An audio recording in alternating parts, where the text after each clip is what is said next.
What's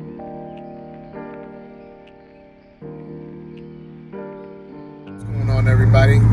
Hope you all driving safe and enjoying and taking advantage of the day. I know I am. So the reason for my video today is to address an issue that I've noticed in the Hemis, whether it's a RT, Scat Pack, Hellcat, jailbreak.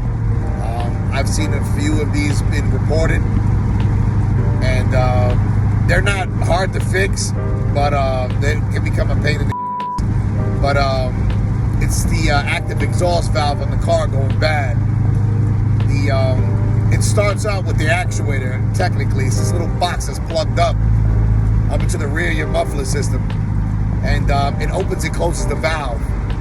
When you place it on sport mode, it breathes a lot better, and it throws out a lot more sound. For those of you who've used sport mode, you know exactly what I'm talking about. The problem with that is, if you're like me and you use sport mode every day, multiple times a day, which I don't see anything wrong with that personally, why give us the option in sport mode if we can't utilize it to the best of the car's ability? In any event, if you're like me and you use it all the time, you're going to wear out the valve. And the dealership will not replace the valve. They'll replace the actuator, which is the control, but they will not replace the valve because the valve is inside of the exhaust, and they do not handle exhaust work. That's what I was told. They don't do exhaust work. They'll recommend you to a shop, but you still have to come out of pocket. So, especially if your car's under warranty, they're still not going to fix it. If it's under warranty, they might send you somewhere. You might have to pay. I don't know. I cut my mufflers out, so they said I voided out the warranty of the exhaust system. I had it straight pipe. I wanted it to breathe. Popped it on sport mode on a regular basis, and it is what it is. But they did replace the actuator. We found out the actuator wasn't the problem. It was the actual valve itself. So I went with the route that was the most expensive out of the few that I'm going to mention, which was replacing the entire exhaust system from Catback. I went with a company called MBRP that had really good ratings. The exhaust for the 5.7 was not expensive at all. It ran me about $700. That was including a discount code. So it wasn't bad, and it's totally bolt-on. You can do it yourself. I did it. It took me a couple of hours to get it done, but I got it done nevertheless, and it sounds so nice. I mean, if you like the straight pipe stock, that raspiness, cool. Stick with it. You know what I mean? Stick with that 2.5 inch. I got a 3.5 inch system on mine, and it toned down the rasp a whole lot.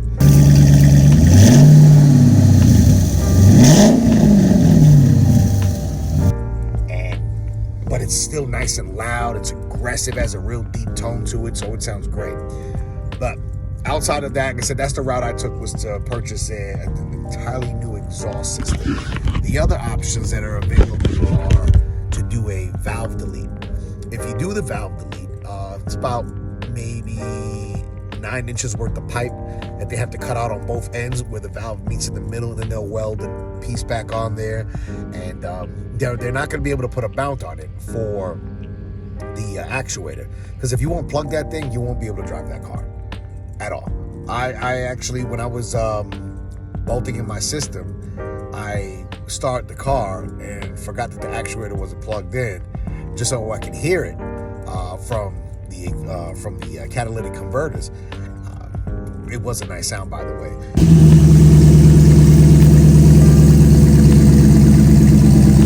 But the thing is that the car shut off in like 10 seconds because the actuator wasn't plugged in. And I did it twice, forgetting that the valve wasn't even, that the actuator wasn't plugged in.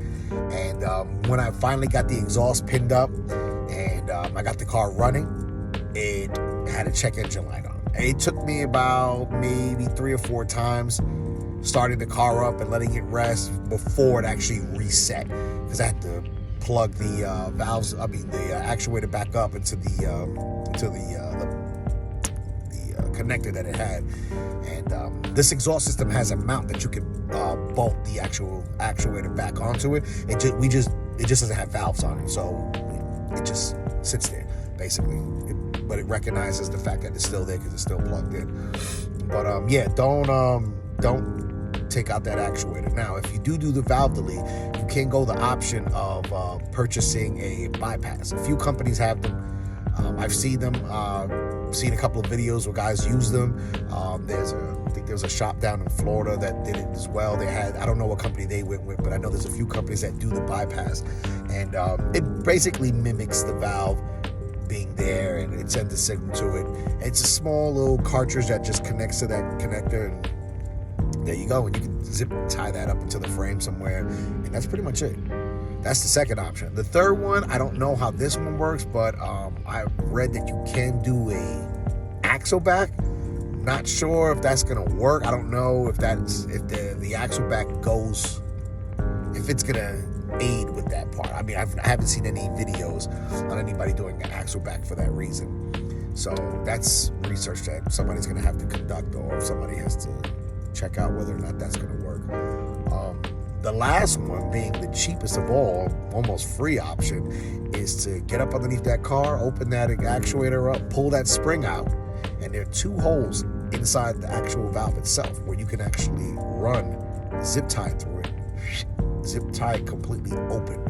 There are plenty of videos online with people doing them, and I did that. That was my first option. I did that first, but the problem is, because my valve was actually worn out really bad, it just kept making that same noise. If anything, it was actually louder with that with the metal just banging around in there. It just sounded like a bunch of cans fighting each other. It just was not pleasant. And I have 5-inch tips, so it resonated pretty serious. But if you do that route first, drive around and you don't hear any sound coming out of it, you see, oh yeah, there's no clinging around, there's no metallic sound, no metal banging, then like I said, that option is available for free. Just get some zip ties, Harbor Freight or something like that, go grab them wherever you can find them at, run them in there, zip tie it down, cut the ends off, you're good to go, and cap back the actuator. But just make sure you take the spring out though, and then put the actuator back on, bolt it back in, call it a day. And I promise you, with the video shown, they weren't lying. It took longer to jack the car up than it did to actually do that job. It took 5 minutes to do that job. So that one's quick and it's to the point. But those are the 4 options that you have. Like I said, again, I started from the most expensive down to the least expensive, which was the catback exhaust. I like it personally. It sounds good. It's nice and deep. I mean, it's deep sound. Like, I love the way this shit sounds. It doesn't have that rasp that the 2.5-inch gives when you do straight pipe. This one, like I said, it is loud, but it's a clean, deep loud. So it works out better that way. So, anyway, hopefully this was helpful for you guys. Comment if you have any other things that you might see wrong with the Charger that I have to do some investigating on. I'm not a mechanic, so I'm not giving you professional advice. I do, however, do maintenance, so some common sense things that I can run in here, but I'm not an auto mechanic. I'm not a certified mechanic at all. I know a couple guys who are. I get helpful hints every so often, so don't take this as, professional recommendation or professional advice. This is just coming from somebody who drives and who's been a Mopar owner for 5 years now, so take it easy, guys.